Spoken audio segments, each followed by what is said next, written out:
"You'll never survive without me." Those were the last words my ex-husband said to me before I walked out of our marriage. 6 months later, he applied to work at my company. And I was the one sitting across. I'm not going to lie to you. When I saw his name on that application here, from something else and something that felt like justice finally knocking on my door. But let me back up, because you need to understand how I got here. How the woman who was told she'd never make it without a man ended up building a $50 million tech company from absolutely nothing. My name is Victoria, and for 5 years, I was married to someone who made me believe I was small, someone who controlled every dollar in our bank account, every decision about our future, every piece of my confidence. I gave up a career I loved, software development, because he said his promotion was more important. I moved to a city where I knew no one because his job required it. And while I was home alone, waiting for him to come back from those late nights at the office, he was with her, Brianna, 24 years old, his assistant. The hotel receipt that fell out of his jacket pocket didn't just end my marriage. It woke something up inside me that had been sleeping for way too long. But this story isn't about him breaking my heart. It's about what I built from the pieces. And it's about the moment he realized he'd underestimated the wrong woman. This is a long story, and honestly, I'm still processing some of it myself. If you want to hear how a rejected wife became a CEO, and how karma has a beautiful sense of timing, stick around for what comes next. You can follow along here so you don't miss how this all plays out, because, trust me, the interview, that was just the beginning. I need to take you back to the moment everything started to unravel, because the hotel receipt wasn't actually the first sign. It was just the one I couldn't ignore anymore. It was a Tuesday night in March, around 11 p.m. Derek had texted me hours earlier saying he'd be late. Again, something about a client dinner that was running long. I remember sitting on our gray sectional couch, the one we'd picked out together at that overpriced furniture store in Boston, watching some mindless reality show I wasn't even paying attention to. When he finally walked through the door, I smelled it immediately. Not mine. Something floral and way too sweet, the kind that lingers on clothes long after you've left wherever you were. I asked him about the dinner, trying to keep my voice casual. He told me it went great, that the client was impressed, that he might close the deal by Friday. His words were smooth, practiced, but his eyes didn't quite meet mine when he said it. That's when I noticed his shirt collar. There was a smudge of something peachy pink on the white fabric. Foundation. The shade was all wrong for my skin tone. My stomach dropped, but I didn't say anything. Not yet. Instead, I told him I was tired and went upstairs to bed. I lay there in the dark, listening to him shower, my mind racing through every late night over the past 6 months, every canceled dinner. Every weekend, he suddenly had to go into the office. The next morning, I did something I'd never done before. I checked his credit card statement online. He'd always been the one to handle our finances. My name was on the accounts. But he'd convinced me early on that he was just better with money, that I should focus on other things and let him handle the boring stuff. I'll never forget the cold feeling that spread through my chest as I scrolled through those charges. Restaurants I'd never been to, a jewelry purchase from... I never got any jewelry. Hotel charges, multiple hotel charges over the past 4 months. My hands were trembling so badly I almost dropped my coffee mug. I took a screenshot of everything and emailed it to myself, then cleared the browser history. Some instinct told me I needed to be smart about this, that confronting him right then would be a mistake. That afternoon, while Derek was at work, I went down to our basement.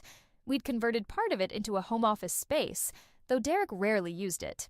He preferred working at his fancy downtown office with the skyline view. I sat down at the desk, opened my laptop, and stared at the algorithm I'd been working on for the past 2 years.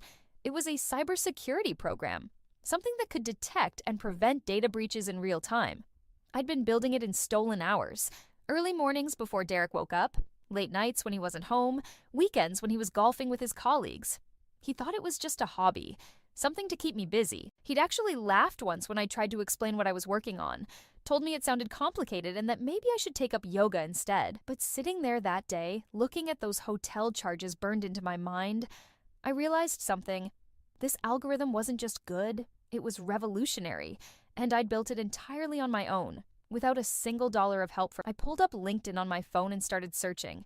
Venture capitalists, tech investors, one who specialized in cybersecurity startups.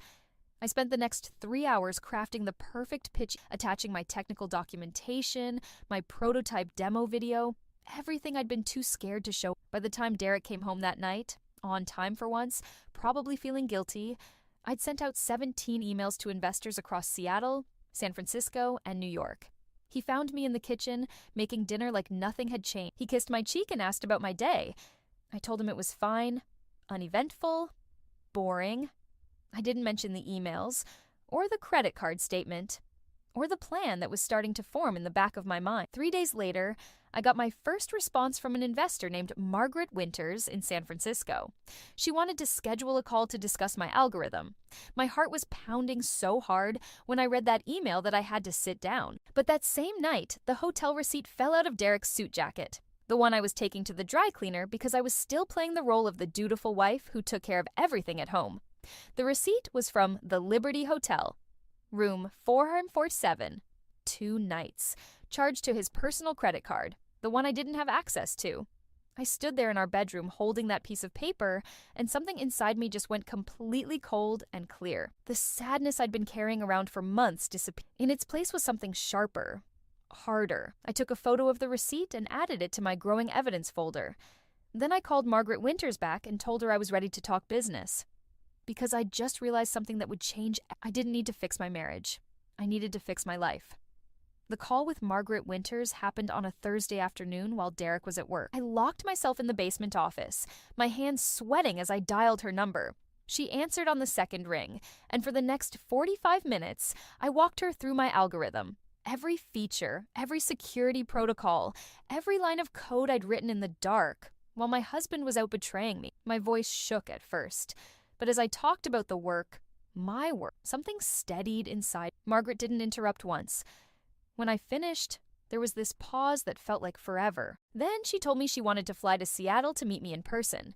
She said what I'd built could be worth millions if developed properly, that she knew 2 other investors who'd want in on this. I remember hanging up and just sitting there in the silence of that basement, staring at my laptop screen. For the first time in 5 years, I felt like I could, but I couldn't celebrate. Not yet, because I still needed to know the full truth about Derek. That weekend, he told me he had to work Saturday afternoon, some urgent project that couldn't wait. I told him that was fine, that I'd probably just catch up on errands and maybe meet a friend for coffee. A friend that didn't actually exist, but he didn't know that. The moment his car pulled out of the driveway, I went into our bedroom and opened his laptop. He'd left it on the dresser, barely closed. The man was so arrogant, he didn't even think he needed to hide anything from me. His email was already open. I didn't even have to guess a password. What I found made my stomach turn. Months of emails, not just with Brianna, but before her, there'd been someone named Rachel from his previous company in New York. The messages were detailed, explicit, planning meetups and weekend trips while I'd been home thinking we were building a life together. But that wasn't even the worst part. I found an email thread from 8 months ago between Derek and his brother, Kyle. They were talking about me, about how I'd let myself go since the wedding, how I was too dependent and boring. Derek had written that he was only staying in the marriage because divorcing me would be expensive, and he wanted to wait until after his next promotion to avoid complications. I read those words over and over, my vision blurring. This man hadn't just cheated on me, he'd been openly mocking me to his family while I cooked his dinners and picked up his dry cleaning and put my entire life on hold for his career. My hands were shaking so badly I could barely scroll, but I kept going because I needed to see all of it. Every ugly. That's when I found the financial documents. Derek had been hiding money, not just a little. A separate bank account I didn't know existed, with over $80,000 in it. Money he'd been siphoning off from his bonuses and salary increases for the past 3 years. Money that, legally, I had a right to half of. I took screenshots of everything. Every email, every bank statement, every cruel message. I created a private cloud folder and uploaded it all, then cleared every trace of my search from his browser history. By the time Derek came home that evening, smelling like that same sickly sweet perfume, I was in the kitchen making dinner like always. Pasta with marinara sauce. His favorite. He kissed the top of my head and told me he loved me. I smiled and told him I loved him too. The lie tasted like metal in my mouth. Over the next 2 weeks, 3 things happened that would change the trajectory of my entire life. First, Margaret Winters came to Seattle with 2 other investors, a man named Richard Chen and a woman named Stephanie Torres. We met at a coffee shop downtown, nowhere near Derek's office. I brought my laptop and gave them the full demonstration of my algorithm. By the end of that meeting, they were talking about seed funding. Real money. $4 million to launch a proper company. Second, I hired a divorce attorney named Patricia Chen. No relation to Richard, just a coincidence. She was a shark, the kind of lawyer who'd made her name destroying entitled husbands in court. During our first consultation, I showed her everything I'd found. The emails, the hidden bank account, the hotel receipts.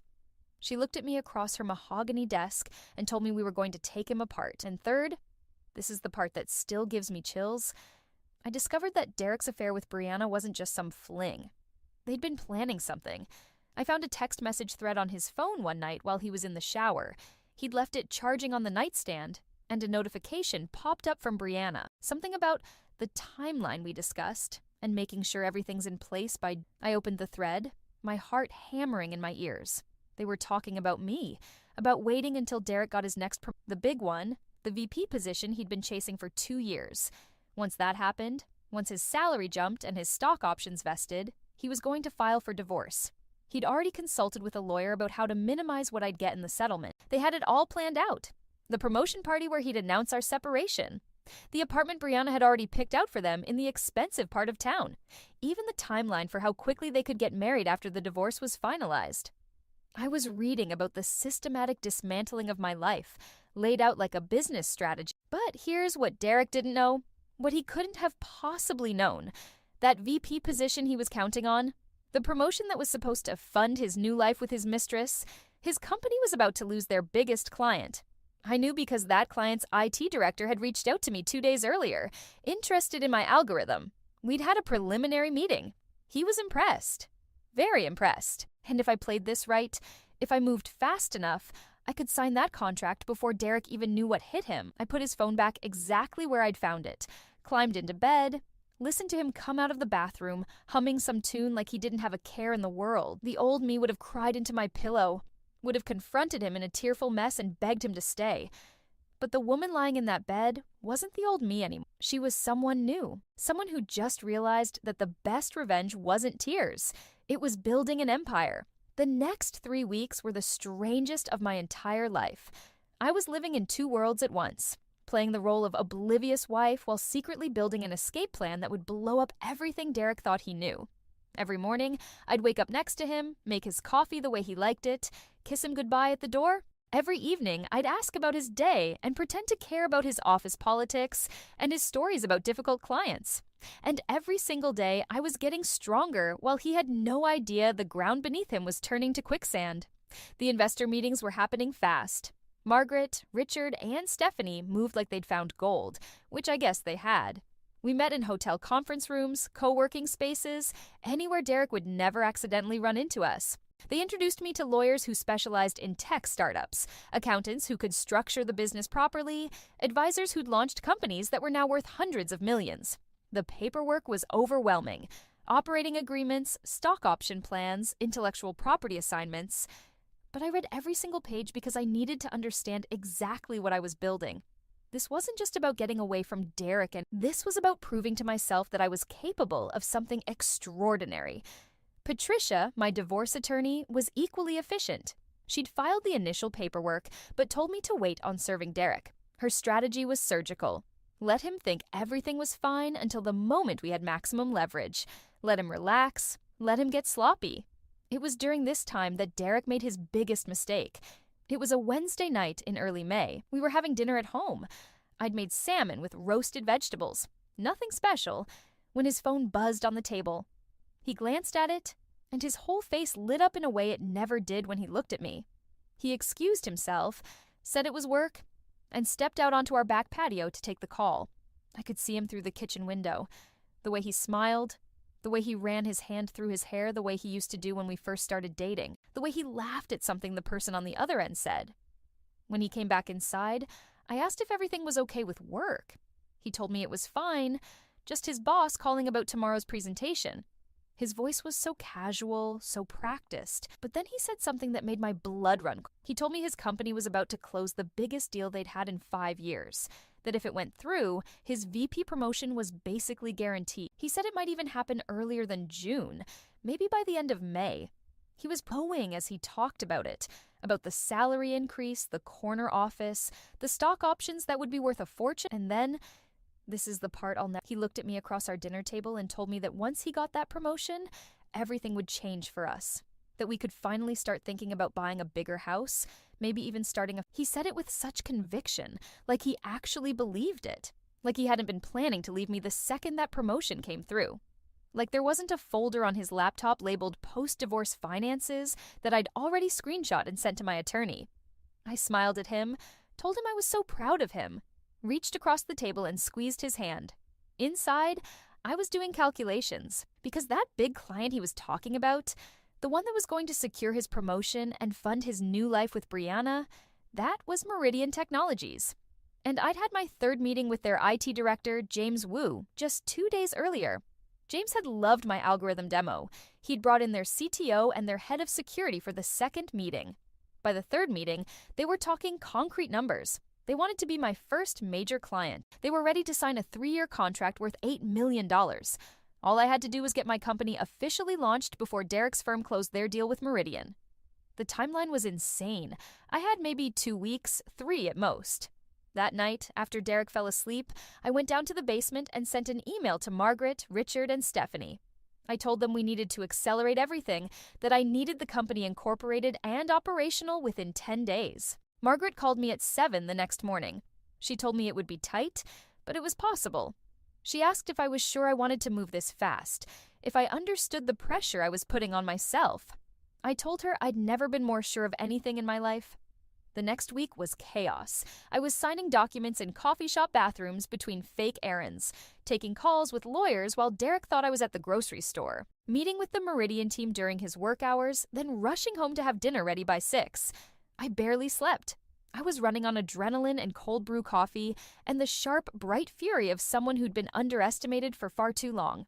On May 15th, CyberShield Solutions was officially incorporated. I owned 70% of the company. Margaret, Richard, and Stephanie split the other 30%. $4 million hit the company bank account that same day. On May 16th, James Wu from Meridian Technologies sent over the signed contract. $8 million over 3 years. My first client, my proof of concept. I was sitting in a Starbucks when the email came through, and I had to lock myself in the bathroom because I started crying so hard I couldn't breathe. Not sad tears, something else. Relief, vindication, pure, overwhelming that I could do this. That night, Derek came home excited. He'd heard through the office grapevine that Meridian was close to making a decision. He thought his company was about to win the contract. He opened a bottle of expensive wine to celebrate early. I drank it with him, toasted to his success, let him talk about all the things he was going to buy with his promotion bonus, and I didn't say a single word about the fact that Meridian had already made their decision. They'd chosen me. 3 days later, Derek's boss called him into his office and told him Meridian had gone with an outside vendor for their cybersecurity needs.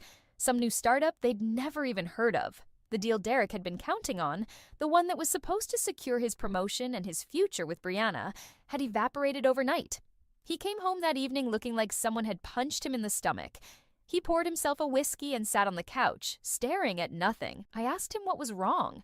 He told me about losing the Meridian deal, about how his promotion was now in question, about how his boss had implied that Derek's performance hadn't been strong enough. I sat down next, put my hand on his, told him I was sorry, that I knew how much he'd wanted this. He looked at beaded eyes and said something I'll remember forever. He told me that at least he had me, that at least he could count on me to be there when everything else fell apart, that he didn't know what he'd do without me. The audacity of it almost made me laugh out loud, but I just smiled, kissed his cheek, told him we'd figure it out together. Because in exactly 4 days, Patricia was going to serve him with divorce papers. And in exactly 4 days, he was going to find out that the startup who'd stolen his biggest client was owned by the wife he'd been planning to discard. The divorce papers were served on a Tuesday morning at his office. I wasn't there to see it happen, but Patricia's paralegal sent me a text at 9:47 a.m. with just 2 words. It's done. I was sitting in my new office, a small temporary space I'd rented in a co-working building downtown, when the message came through. My hands went numb. For all the planning, all the preparation, all the secret meetings and signed documents, this was the moment it became real. There was no going back now. Derek called me 17 times in the first hour. 17. I watched my phone light up over and over on my desk, his name flashing across the screen, and I didn't pick up once. Patricia had been very clear. Do not engage. Do not give him any ammunition he could use against me later. Then the texts started coming. At first they were almost hurt. He wanted to know what was happening, if this was some kind of mistake, why I hadn't talked to him first. Then they got angry. He told me I was being irrational, that I was throwing away our marriage over nothing, that whatever I thought I knew, I was wrong. The messages got longer, more desperate, cycling between rage and what almost looked like panic. But it was the voicemail he left around noon that showed me exactly who Derek really was. His voice was cold, calculated. Husband act had disappeared. He told me I was making the biggest mistake of my life, that I had no idea how to survive on my own, how to handle money, how to function without someone taking care of me. He said I'd come crawling back within a month, and when I did, he might not be there to pick up the pieces. Then he said something that made my stomach drop. He told me he'd been supporting me for 5 years, that anything I'd created during our marriage was legally half his, and that his lawyer was going to make sure he got everything he deserved. He specifically mentioned my little computer project in the basement, and how cute it was that I thought it was worth something. I played that voicemail 3 times, my hands shaking harder each time. He had no idea. No idea that my little computer project was now a multi-million-dollar company. No idea that I'd already signed a contract worth $8 million. No idea that the client he'd lost was now mine. Patricia called me that afternoon with an update. Derek had already hired a lawyer, some aggressive divorce attorney named Martin Buckley who specialized in high net worth cases. They were planning to go after everything, claiming that Derek had financially supported me throughout our marriage and that he was entitled to half of any future earnings from my work. But here's what Derek and his expensive lawyer didn't know. I'd been very, very careful about the timeline. I'd incorporated CyberShield solutions after I'd discovered his affair, but before I'd filed for divorce. I'd signed the Meridian contract during our separation, and according to Washington state law, anything I'd created as a separate entity during separation, using my own intellectual property that predated the marriage, was mine alone. Patricia had structured everything perfectly. Derek could try to claim whatever he wanted. He wasn't going to get a cent of my company. But I'd get half of that secret bank account he'd been hiding, the $80,000 he thought I didn't know about. The irony was almost beautiful. That evening, I did something I probably shouldn't have done. I drove past our house, the house that was technically still half mine until the divorce was finalized. Derek's car was in the driveway, and through the living room window, I could see him pacing back and forth, phone pressed to his ear. I wondered if he was talking to Brianna, if he was telling her how his perfect plan had fallen apart, if he was realizing that the promotion he'd been counting on wasn't coming, and the wife he'd planned to divorce for her had beaten him to it. I didn't feel victorious in that moment. I felt something quieter, something like the absence of... For 5 years, I'd made myself smaller to fit into his life. I'd silenced my own ambitions, ignored my own instincts, convinced myself that being a good wife meant disappearing into his shadow. And now, I was free. Over the next 2 weeks, things moved fast. Derek's lawyer filed motion after motion, trying to freeze my assets, trying to claim ownership of my intellectual property, trying to delay the proceedings. Patricia shot down every single one with the precision of a surgeon. But it was during a mandatory mediation session that I learned the real reason Derek was fighting so hard.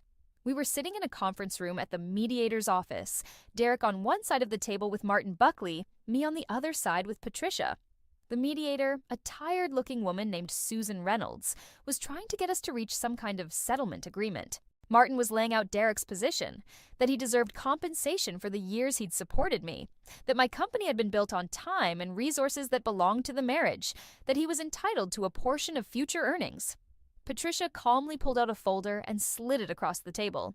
Inside were printouts of every email between Derek and Brianna, every hotel receipt, every message to his brother about how he was just waiting for the right moment to leave, and the bank statements showing the $80,000 he'd hidden.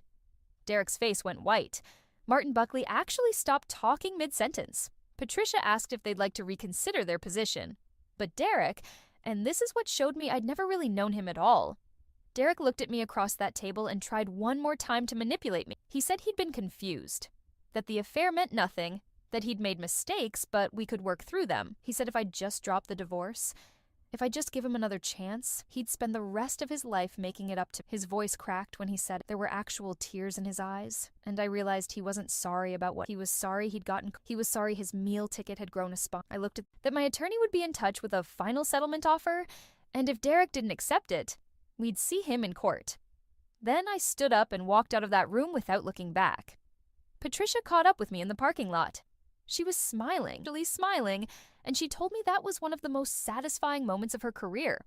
We'd won. Derek would get nothing from my company. I'd get half of his hidden bank account plus half of our joint assets, and thanks to all the evidence of his affair and financial deception, I wouldn't owe him a single dollar in spousal. The divorce would be final in 60 days. I sat in my car for a long time after Patricia left, watching the Seattle sky turn that deep purple-gray it gets before rain. My phone buzzed with notifications, messages from Margaret about investor meetings, emails from my new head of development about product timelines, a text from James Wu at Meridian asking about the implementation schedule. I had built something real, something that was entirely mine, and the man who'd told me I'd never survive without him was about to find out exactly how wrong he'd been. But the story doesn't end there, because what I didn't know, sitting in that parking lot feeling like I'd finally taken control of my life, was that Derek's downfall was just beginning, and I was about to become the architect of it. The divorce was finalized on July 9th. I remember the date because it was the same day I signed my second major client, a healthcare company out of Portland that needed a complete security overhaul, $12 million over 4 years.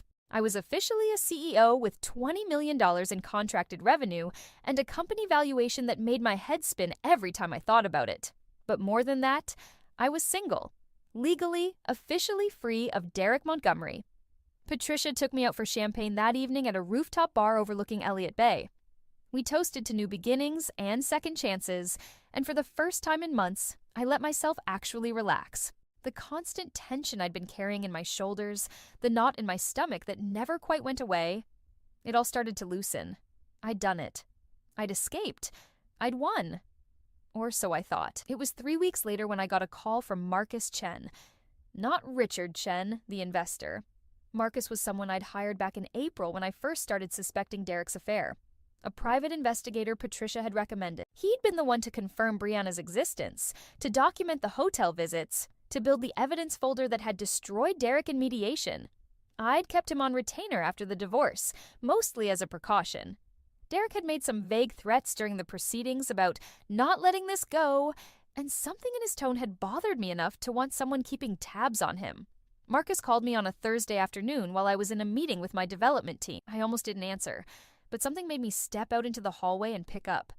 What he told me made my blood run. Derek had been fired. Not laid off, not downsized. Fired for cause. His company had discovered he'd been falsifying expense reports for over a year, billing personal expenses to the company account. The hotel rooms with Brianna, dinners that were supposed to be client meetings but weren't.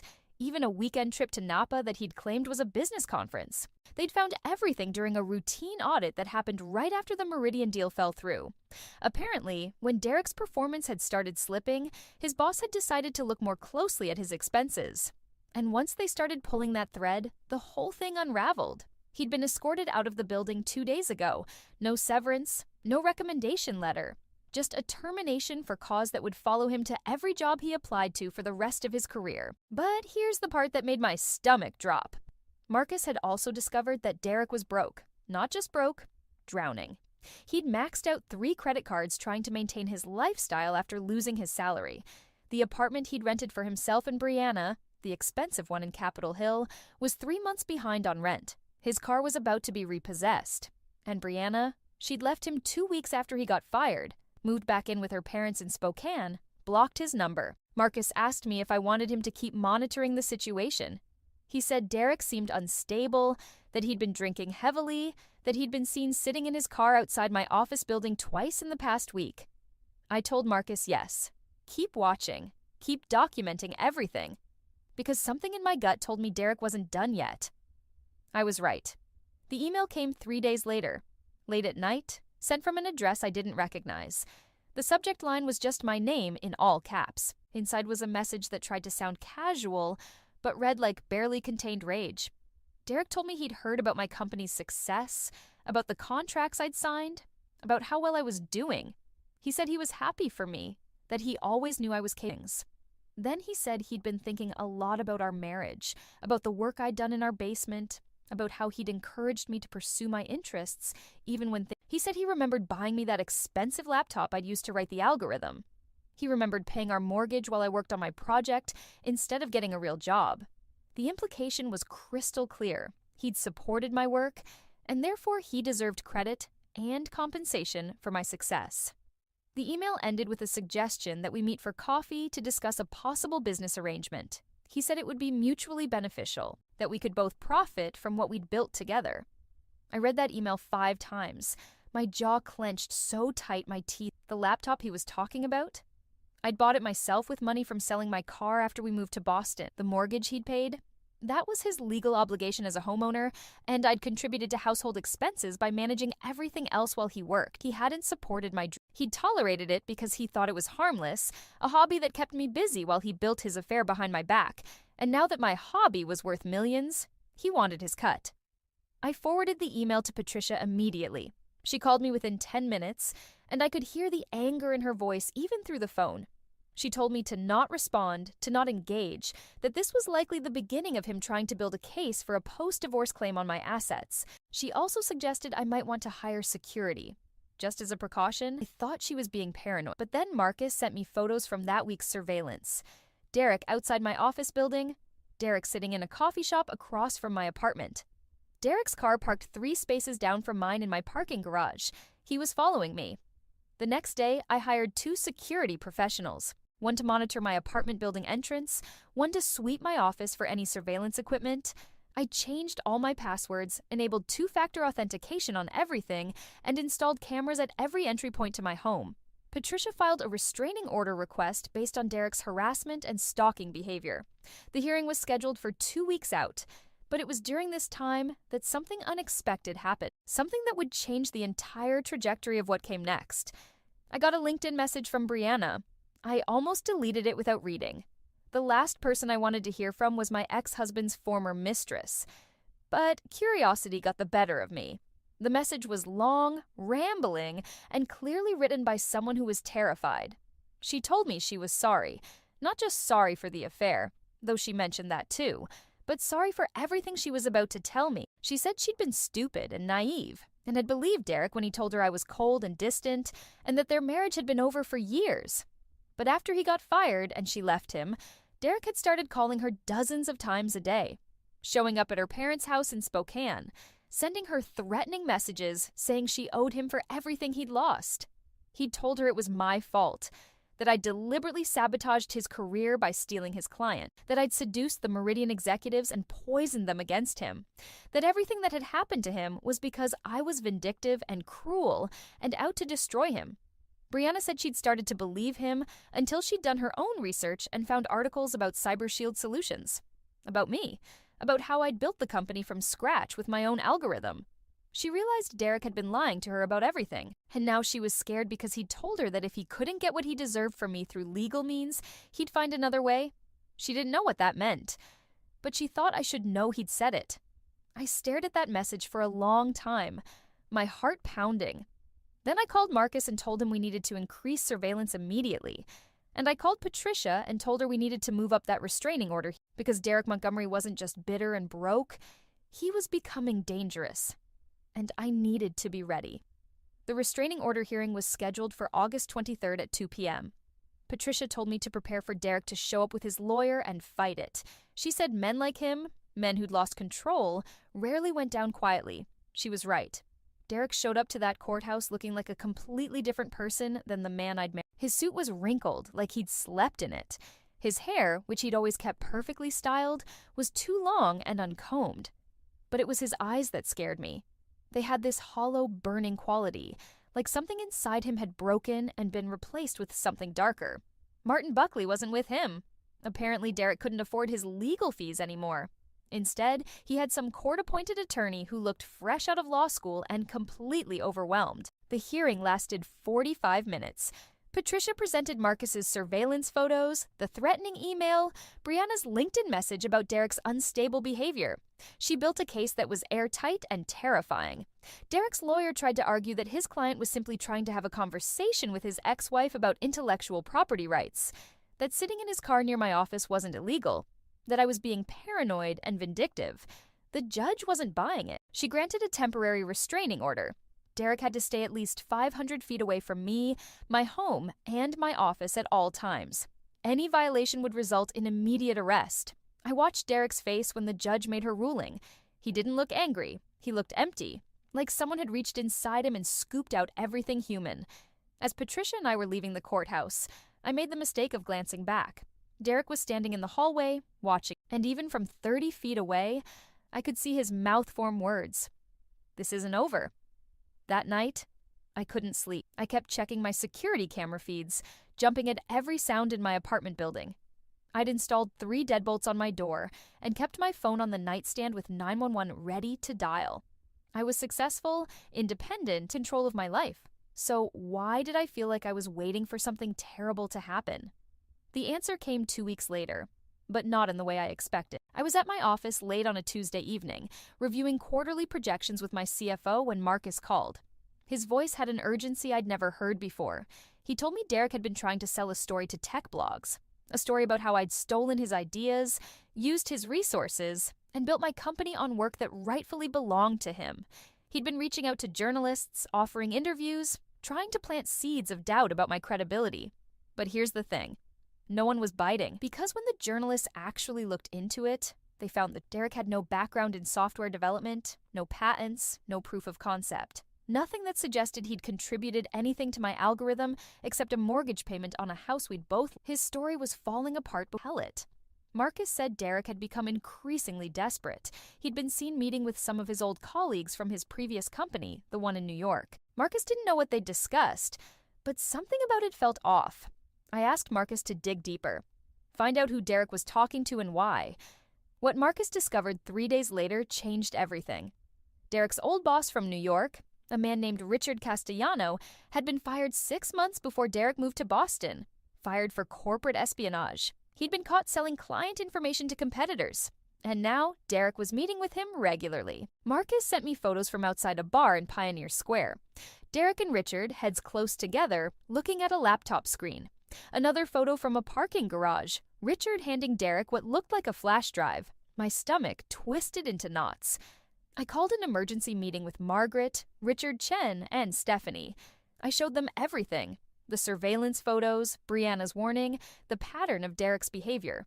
Margaret's face went pale. She told me we needed to assume the worst, that Derek was trying to steal proprietary information from CyberShield Solutions, that he might try to sell our security protocols to competitors or use them to launch a copycat company. Richard Chen suggested we conduct an immediate security audit of all our systems, check for any unauthorized access, any data breaches, anything that could indicate Derek had found a way in. We ran the audit that night. My entire tech team stayed until 3 a.m., combing through server logs, access records, firewall activity. What we found made my blood run cold. Someone had attempted to breach our system 4 times over the past 2 weeks. The attempts had failed. My security was too good, but they'd been sophisticated, professional. This wasn't some random hacker. This was someone who knew exactly what they were looking for. The IP addresses traced back to a public library in Bellevue and 2 different coffee shops in Seattle, locations with no security cameras or login requirements. Derek was smart enough to cover his tracks, but not smart enough to get past the security system I'd built. I sat in my office at 4 a.m, staring at those access logs, and something clicked into place. Derek wasn't going to stop. He couldn't stop, because admitting defeat would mean admitting that I'd succeeded without him, that I'd never needed him, that everything he'd told himself about being the important one in our marriage was a lie. His ego literally couldn't survive this. Here's what I realized: it made a critical mistake. He'd underestimated me again. He thought I was still the woman who'd quietly accepted his control, who'd believed him when he said she was nothing without him. He didn't understand that I'd been studying him for months, that I knew how he thought, how he operated, what his weaknesses were. And I just identified the biggest weakness of all. Derek's entire plan relied on his partnership with Richard Castellano, a man who'd already been caught once for corporate espionage, a man who was probably being monitored by federal authorities after his previous conviction. If Derek was working with Richard to steal my intellectual property, he wasn't just breaking the restraining order or violating civil law. He was committing a federal crime, and I had a private investigator who'd been documenting everything. I called Marcus at 4:30 in the morning. He answered on the second ring, like he'd been expecting my call. I told him to compile everything he had on Derek's meetings with Richard Castellano, every photo, every location, every timestamp. Then I told him to reach out to his contacts in federal law because I wasn't going to wait for Derek to successfully breach my system or hurt my company. I was going to hand him over to the FBI. Marcus was quiet for a long moment.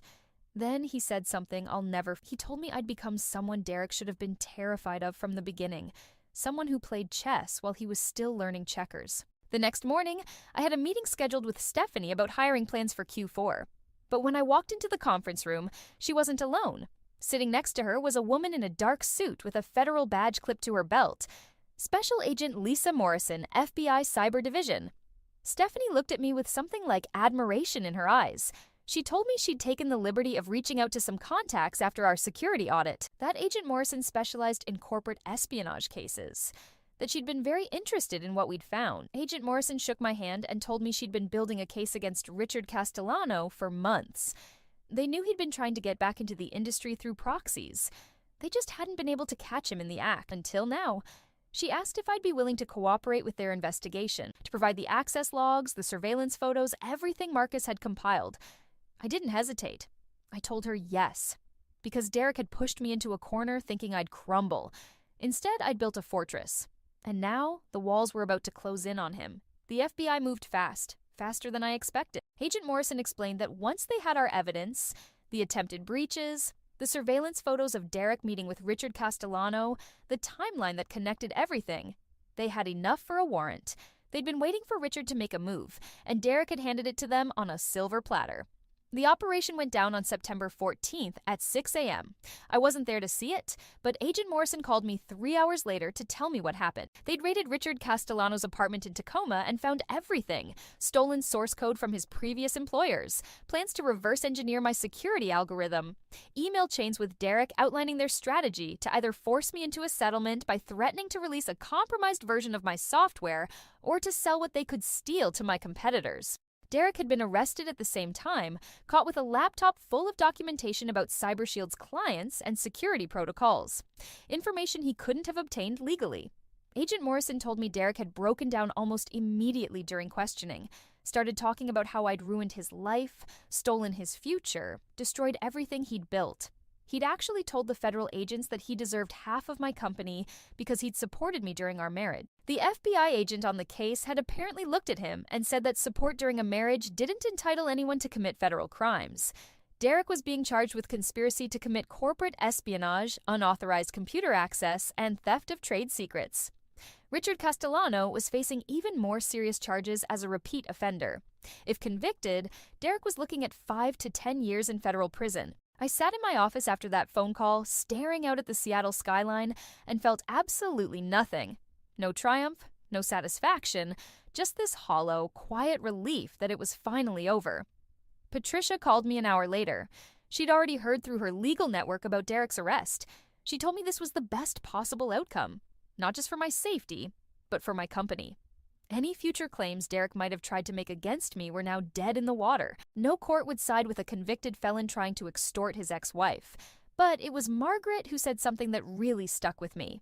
She came to my office that afternoon, sat across from me, and told me she'd been in tech for 30 years. She'd seen a lot of founders, a lot of success stories, a lot of people who built something from nothing. She said what I'd done was different, that most people, when backed into a corner by someone they'd trusted, would have just tried to survive, to get away, and rebuild somewhere else. But I'd done more than survive. I'd turned the worst moment of my life into a launch pad. I'd taken every piece of evidence, every betrayal, every threat, and used it to build something unbreakable. She told me I was the kind of founder who didn't just build companies.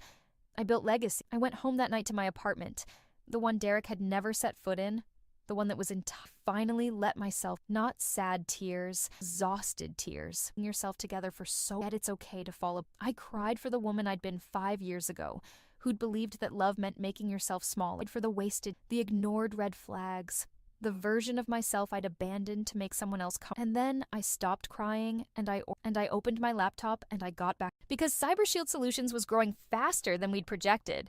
We were getting inquiries from Fortune 500 companies. Margaret had been approached by 2 major venture capital firms interested in our Series A funding round. My algorithm was being praised in cybersecurity journals as one of the most innovative approaches to data protection in the last decade. I'd built something that mattered, something that would outlast every person who'd ever doubted me. 3 weeks after Derek's arrest, I got an email that made me stop in my tracks. It was from the HR department, a routine notification about a new applicant in our recruiting system. The position was for Director of Operations. We'd been trying to fill it for 2 months. It was a senior role, high-level strategy and management, someone who could help scale our operations as we expanded. I almost deleted the notification without looking. I'd been swamped with interviews and had delegated most of the preliminary screening to our head of HR. But something made me click on the attachment. The resume that loaded on my screen belonged to Derek Montgomery. For a solid 10 seconds, I read his name 3 times to make sure I wasn't imagining it. Then I read the entire resume, my heart pounding in my ears. He'd applied to my company to work for. The job posting had gone up before his arrest, and apparently, in some desperate, delusional moment, he'd submitted his application. The resume was a masterpiece of fiction. He'd inflated every position he'd ever held, claimed credit for deals he'd had nothing to do with, listed skills he didn't possess. He'd even mentioned his extensive experience in the cybersecurity sector. A complete lie. The address on his application was a jail in Kent. He'd literally applied for a job at my company from prison. I sat there staring at that resume, and then I started laughing. Not a polite laugh. Deep, breathless, almost hysterical laugh that I couldn't stop. This man who'd told me I'd never survive without him, who'd controlled my finances and dismissed my dreams and cheated on me while planning to take everything I had just applied to work for the company I'd built from the ashes of our marriage. The audacity was almost beautiful. I forwarded the resume to Margaret with a single line. "You're not going to believe this." She called me 30 seconds later, and I could hear her laughing too. She told me this was the universe's way of giving me the perfect ending to an impossible story. I scheduled the interview for the following. Agent Morrison had told me Derek had been released on bail while awaiting trial. He was wearing an ankle monitor, confined to a tiny studio apartment in Kent, forbidden from using computers or accessing the internet without supervision. His world had shrunk to almost nothing. And now he was going to sit across from me in my glass-walled conference room on the 22nd floor and beg for a job. The morning of the interview, I dressed in my favorite suit. Charcoal gray, perfectly tailored, paired with heels that made me feel 6 feet tall. I wore the diamond earrings I'd bought myself to celebrate our first major contract, the Meridian deal that had once been his. I walked into that conference room at exactly 10 a.m., and there he was. Derek looked like he'd aged 10 years in 3 months. His suit was cheap, probably borrowed. The confidence that used to radiate from him had been replaced with something that looked like desperation, wrapped in a thin layer of forced professionalism. When I walked in, the blood drained from his face. I smiled, sat down across from him, folded my hands on the table. Then I said the 6 words I'd been rehearsing in my head for days. "Tell me why I should hire you." Derek opened his no sound. I let the silence stretch between us. Let him sit in the discomfort of realizing exactly where he was and who held all the... Finally, he managed to speak. His voice came out rough, like he hadn't used it in days. He started with some rehearsed speech about his extensive management experience, his track record of successful client relationships, his ability to streamline operations. Every word was a lie, and we both knew it. I let him talk for about 3 minutes.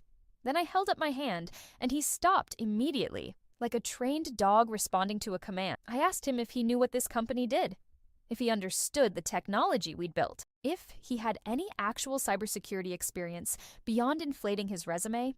He stammered something about being a fast learner, about how his skills were transferable. I pulled out a folder from my briefcase. Inside were printouts of every email he'd sent to his brother, mocking every hotel receipt from his affair, the bank statements showing the money he'd hidden, the police report from his arrest, the FBI's evidence summary showing his attempted theft of my intellectual property. I spread them across the table between us like a deck of cards. Then I asked him a different question. I asked him if he remembered what he'd said to me the day I asked for a divorce. His face went pale. He whispered that he did. I told him he'd been wrong, that I hadn't just survived without him, I'd flourished. That every single thing he'd predicted would destroy me had actually made me stronger because it forced me to the mistake. Derek's eye, he was so destroyed his life because he'd been too, not because he'd lost and I hadn't. I told him the interview was over, that we'd be in touch. He looked at me with these desperate, pleading eyes and asked if he had a chance, if there was any possibility I'd consider him for the position. I stood up, smoothed my suit jacket, and looked down at the man who'd once made me feel like I was nothing. I told him no, that I'd never hire someone who'd tried to steal from my company, who'd committed federal crimes, who'd proven himself to be dishonest, disloyal, and fundamentally lacking in integrity, that even if he were the last qualified candidate on earth, I wouldn't let him eat of what I'd built. Then I told him something else, something I needed him. I said that for years, I'd let him define. I'd believed him when he said I wasn't smart enough, capable enough, strong enough to make it on my own. I'd internalized every dismissive comment, every condescending look, every moment he'd made me feel small. But standing there in my own company, looking at him begging for scraps from a table I'd built myself, I finally understood the truth. I'd never been the problem. He had. I'd never been weak. I'd been gathering strength. I'd never been dependent. I'd been strategic. And now I was free. I walked to the door of the conference room, then paused and looked back at him one last time. I told him I hoped he found what he was looking for. But it wouldn't be here. Then I left him sitting alone in that glass room, surrounded by the evidence of everything he'd thrown away. Security escorted him out of the building 5 minutes later. I watched from my office window as he got into a beat-up Honda in the parking garage. His BMW had been repossessed months ago, and drove away. I never saw him again. Derek's trial happened 4 months later. He pleaded guilty to avoid a longer sentence. He got 6 years in federal prison, with the possibility of parole after 4 if he demonstrated good behavior. Richard Castellano got 12 years. Brianna sent me one more message after the trial, thanking me for not including her in the legal proceedings. She'd cooperated with the FBI investigation and received immunity. She told me she'd gone back to school, that she was studying to become a therapist, that she wanted to help people avoid the mistakes she'd made. I told her I hoped she found her path. And I meant it. As for me, Cyber Shield Solutions closed our Series A funding round at a $75 million valuation. We expanded to offices in 3 cities. We hired 200 more employees, including an incredible director of operations named James Park, who had actual integrity and talent. I was featured in Forbes, TechCrunch, and Business Insider. Not as someone's ex-wife, not as a victim who'd overcome adversity, but as a founder who'd built something revolutionary. I bought a house in Madison Park with a view of Lake Washington. I adopted a dog, a rescue named Apollo, who'd been abandoned by his previous owners. I dated occasionally, but I wasn't in a hurry. I'd learned that being alone was completely different from being lonely. On the 1-year anniversary of my divorce, Margaret threw me a party at her house in the San Juan Islands. All my investors were there, my executive team, Patricia, even Agent Morrison from the FBI. We toasted to second chances and new beginnings, and someone asked me if I'd ever imagined my life would turn out like this. I told them the truth. I hadn't imagined it because I hadn't allowed myself to imagine it. For too long, I'd been living in someone else's vision of who I should. But the moment I decided to stop shrinking myself to fit into spaces that were too small, the moment I'd chosen to bet on myself instead of waiting for someone else's, that's when someone asked regrets. I thought about it for a long time, about the years I'd lost, about the version of myself I'd abandoned, about all the what ifs and might have, and I said no, because every single experience, painful ones, especially the painful ones, had brought me exactly where I needed. I was standing in a room full of people who believed in me, celebrating a company I'd built from nothing, living a life I'd designed for myself. Derek had told me I'd never survive with. He'd been wrong about that. But here's what he'd been right about, in a way he never intended. Hadn't survived. I'd done something so much better. I'd transformed. The woman he'd tried to break had become someone he could never touch again. Someone who knew her worth. Someone who'd learned that the only permission you need to build an extraordinary life is your own. As I stood on Margaret's deck that evening, watching the sunset paint the water golden, thought about that girl in the basement who'd been coding and afraid to dream too big. I wished I could go back and tell her what was coming. Tell her that the pain she was feeling was temporary, but the strength she was building would last forever. Tell her that the best revenge isn't destroying the people who hurt you. It's becoming so successful, so fulfilled, so genuinely happy that they're irrelevant to your story. and tell her that one day she'd be exactly where she was meant to be, free. So that's my story. The story of how the man who said I'd never survive without him ended up applying to work at my company, and how I'd built an empire from the ashes of a marriage that was supposed to define me. I'm telling you this from my office right now, 22 floors up, looking out at a city full of possibility. CyberShield just signed our biggest contract yet, $40 million with a tech giant I can't name yet, but you definitely recognize. If you're listening to this from somewhere in the world, wondering if you have what it takes to start over, to rebuild, to become someone new, I want you to know something. You do. The strength is already inside. It's just waiting for you to stop asking permission and start taking action. Drop a comment and tell me what city you're listening from. I love knowing this story is reaching people everywhere. And if you want to follow along for more stories like this, stories about people who refuse to stay broken, make sure you're subscribed here so you don't miss what comes next. Because if there's one thing I've learned, it's that the best chapters of your life are often the ones you write after someone tells you your story is over.